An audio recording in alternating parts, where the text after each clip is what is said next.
Assalamualaikum warahmatullahi wabarakatuh. Ketemu lagi guys dengan Ustadz Fuad di dunia maya. Kalau sudah seperti ini nanti munculnya itu di YouTube. Nah, Alhamdulillah kita bisa bertemu kembali di dunia digital. Nah, semoga kita selalu sehat dan happy. Nah, hari ini Ustadz Fuad akan menjelaskan sebuah materi. Ini materinya. Nah, proyeksi diri. Nah, ini guys materinya guys. Nah, materinya namanya proyeksi.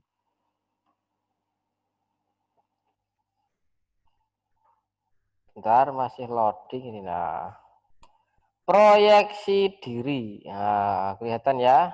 Oke. Nah, proyeksi diri. Apa itu proyeksi diri? Nah, nanti akan Ustadz Fuad jelaskan. Ya, proyeksi diri itu adalah cermin dari dalam diri. Cermin diri atau gambaran diri, tapi seolah-olah itu miliknya orang lain, padahal itu dirinya sendiri. Makanya yang namanya cermin itu kan memantulkan ya, kayak ada orang lain di dalam cermin itu, padahal itu dirinya sendiri. Misalnya kalau kita bicara begini, wah temanku itu lapar nah, belum makan kayaknya, sebenarnya itu adalah ungkapan aslinya yang lapar itu kamu sendiri, bukan temanmu. Nah, itu namanya proyeksi. Apalagi yang pernah ngolok-ngolokin temennya. Nah, itu sebenarnya dia sendiri yang begitu, bukan temennya. Nah, nah, tapi proyeksi ini mau Ustadz Fuad sampaikan melalui berita yang kemarin awal bulan itu sempat ngetrend di apa itu, di mana, di internet atau di koran itu ya. Nah, ini ada salah seorang tokoh ya, namanya Burhani Anas, merupakan ilustrator dan dikenal lewat karya-karyanya yang bersifat sarkasme. Jadi dia itu karyanya ya istilahnya bersifat mengkritik. Nah, jika melihat karyanya, banyak orang yang tidak tahu bahwa itu adalah karya anak bangsa. Di IG-nya yang namanya Burhani Anas terlihat bahwa ia tidak hanya pandai menggambar, ia dapat menuangkan ide-idenya pada ilustrasi yang dibuat. Pria itu berasal dari Sumatera Barat. Nah, seolah berbicara lewat karyanya dan di IG-nya tertulis melihat dunia dengan caraku sendiri. Ada 12 karyanya. Hari ini Ustadz Fuad akan menjelaskan 6 terlebih dahulu guys. Jadi namanya proyeksi ini kalau karyanya Burhani Anas ada 12, nanti kita 6 kita bahas terlebih dahulu. Ini yang pertama. Nah, lihat gambarnya ini. Di situ terlihat. Nah, kalau misalnya kamu nggak lihat tulisannya, lihat gambarnya aja pasti kamu sudah paham. Jadi namanya Burhani Anas ini merasa diperbudak dia oleh HP. Makanya ada gambarnya anak yang dia sedih, tapi dicekam apa? Dicekam ketakutan dengan HP ini. Makanya gambar yang pertama adalah diperbudak, begitu katanya. Tanpa dijelaskan panjang dan lebar, maksud dari gambar ini telah sampai kepada orang yang melihatnya. Jadi yang dia rasakan apa? Dia rasakan diperbudak. Siapa? Anak. Nah, terutama mungkin yang dimaksudkan adalah anaknya dia sendiri. Nah, seperti itu. Di atas HP anaknya sedih dalam ketakutan. Oke. Jadi dari sini itu kita lihat bahwa apa? Ketakutannya itu mencekam, seperti itu. Loh, kok bisa ya anak main HP kok sedih? Ya itu ada ketakutan orang tua.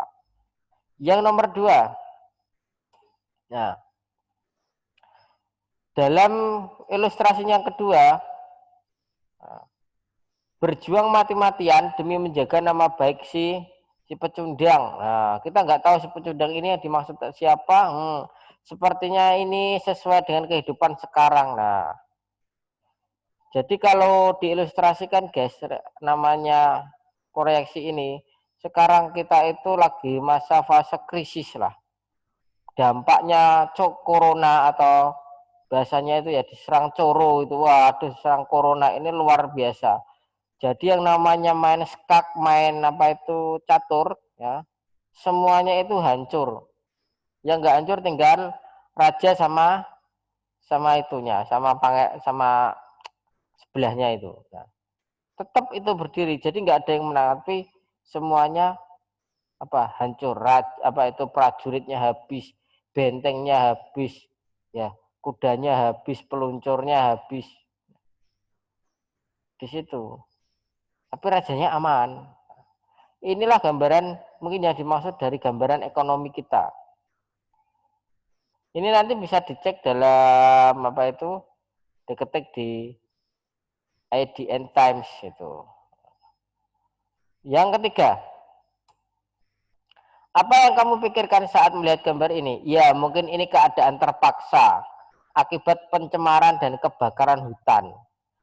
Kalau zaman sebelum corona ini, dulu orang yang memakai masker ini hanya satu. Orang yang terjadi kebakaran massal di Kalimantan, di Sumbawa, di daerah Papua sana, atau di Sulawesi yang ada kebakaran hutan massal. Sehingga apa? Sehingga di situ polusinya sangat tinggi, udaranya tercemar. Saya pernah itu ada kabar teman, gara-gara kebakaran hutan ini dia menyelamatkan anaknya itu nggak bisa, akhirnya anaknya meninggal karena kekurangan oksigen. Saat itu polusinya tinggi. Jadi masker aja nggak cukup untuk anak kecil, harus butuh bantuan oksigen. Nah, seperti sekarang ini, kita kemana-mana pakai masker. Nah, karena saat ini sedang terjadi pencemaran, betul, betul. Tidak ada kebakaran memang, tapi untuk menghindari yang namanya virus corona itu, diwajibkan memakai masker dan sebaiknya maskernya pun harus berstandar, kayak seperti itu. Yang nomor 4. Nah, bakar sendiri, dihirup sendiri. Iya, merokoklah tanpa mencemari udara orang lain. Coba tuh sekarang kita lihat. Kalau orang pakai masker itu kira-kira asap itu kan ya lebih terminimalisir ya dari asapnya rokok itu yang terhirup. Nah, jadi yang mungkin yang dimaksud dalam apa itu ilustrasinya gambarnya Pak Anas ini, yaitu kita harus lebih hati-hati agar apa? Jangan sampai kita membakar sendiri rokok kita dan menghirup sendiri rokok kita. Nah, ini yang lebih bahaya. Makanya diilustrasikan seperti itu. Padahal yang tidak merokok ya tidak masalah. Seperti itu. Apa yang terjadi? Kalau bakar sendiri dan hirup sendiri akan cepat dapat efeknya. Kesehatannya dirusak sendiri.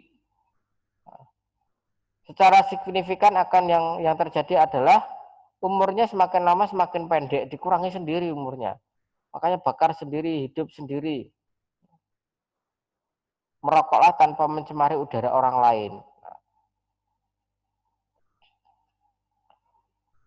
Kalau tanpa mencemari udara orang lain, apa? Berarti orang lain tetap terjaga, tetap sehat tanpa adanya polusi.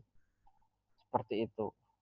Yang nomor 5. Nah, seorang anak yang sudah tidak lagi peduli dengan boneka, tidak peduli lagi dengan dongeng. Gak ada sekarang zamannya kancil nyolong timun itu gak ada. Permainan yang dulu digunakan anak-anak mulai dari kekean, kalau dulu kekean namanya, sekarang mainannya gangsing atau Beyblade itu sudah nggak musim lagi, wis gak usum, gak zamane. Sekarang apa? Zamannya main ponsel. Ponsel ini sudah merambah ke dunia anak-anak jauh sebelum mereka mengenal sekolah. Bahkan sudah di rumah ya dibekali ponsel sendiri-sendiri walaupun masih belum TK, masih playgroup ya, belum kenal sekolah di rumah sudah dikasih HP. Lihat ini gambarnya. Tidak ada gunanya buku-buku, nah buku cerita atau apa boneka. Itu lihat boneka di bawahnya itu. Yang dilihat apa dari situ? Dia adalah menuju HP. Jadi motivasinya kepada HP sangat tinggi sekali. Dia rela apa? Wes gak main boneka gak popos, yang penting main HP. Seperti itu. Apa yang sudah terjadi? Tentu generasi kita jika tidak mendapatkan apa perlindungan atau perhatian yang tepat, ini akan menjadi sebuah masalah besar di era 5-10 tahun ke depan. Karena kenapa? Teknologi yang tinggi sudah mengurangi tingkat sosialitas yang ada. Anak-anak enggan lagi dengan apa permainan nyata, tapi permainannya adalah dunia maya. Berikutnya, yang nomor 6 ini, yang terakhir. Nah, mungkin kita pernah menyangka, mungkin kita tak pernah menyangka ya, foto-foto kita dengan filter seperti ini kelak akan dilihat oleh anak-anak. Nah, kalau sekarang kita masih punya album kenangan, kita itu akan apa? Akan mengenang foto-foto yang dulu itu di album. Nah, sekarang kan enggak. Sekarang orang nyetak album itu kalau nggak penting, momennya nggak mau. Sekarang HP-nya canggih-canggih, semuanya disimpan di HP. Apa yang terjadi belakangan ini sangat ngetren sekali face app, aplikasi pengubah wajah. Mulai dari wajah kita dikasih bentuk hewan, sampai wajah kita berubah tua, berubah muda, atau tetap cantik, tetap ganteng. Atau diubah warnanya juga bisa. Warna kulitnya yang semulanya kuning dirubah menjadi sawu bosok kulitnya. Iya, makanya kenapa dari situ kita lihat, nah foto yang dilihat anak kecil itu adalah mestinya foto yang seharusnya, tapi tidak bisa. Tapi ternyata kenapa gambarnya itu adalah wujudnya orang tua kita di era mendatang itu sudah dipenuhi oleh aplikasi face app. Nah, jadi masa muda kalian wajahnya mirip ini. Nah, sungguh menjijikkan. Karena kenapa? Orang dikasih caption keluar kepala apa itu hidungnya kelinci, itu suka. Orang dikasih capture mau foto, dikasih lingkaran kayak malaikat itu suka. Punya saya suka loh. Padahal itu tidak nyata. Kalau kita sering memikirkan hal-hal yang tidak nyata ada pada diri kita, berarti kita sudah mulai bahaya, guys. Mulai tidak bisa menerima kenyataan. Nah, jangan menyangka orang-orang yang suka menghayal itu apa bisa enak. Ya, jelas gak enak, wong. Karena kenapa? Kita ini hidup kan di dunia nyata, bukan di dunia khayalan, guys. Bukan di dunia peri, bukan di dunia Frozen, atau bukan di dunia Transformer yang enak. Nah, yang keren. Enggak. Kita itu nyata. Semakin lama aplikasi itu akan semakin mempertumpul pemikiran kita, menjadikan kita apa? Jadikan kita semakin lama semakin malas, semakin lama semakin dienakkan oleh teknologi. Tapi semakin lama kita menjadi semakin tertinggal karena sel-sel saraf yang ada di otak kita ini lama-kelamaan menjadi tumpul kan jika digunakan untuk belajar karena sudah kebanyakan HP. Itu yang dapat Ustaz Fuad sampaikan. Semoga 6 item itu, 6 poin itu tadi bisa membuat kita sadar diri. Bagaimana sebaiknya kita menggunakan HP, menggunakan internet. Jangan sampai proyeksi-proyeksi yang ada seperti contoh yang terakhir ini terjadi pada diri dan lingkungan kita sendiri.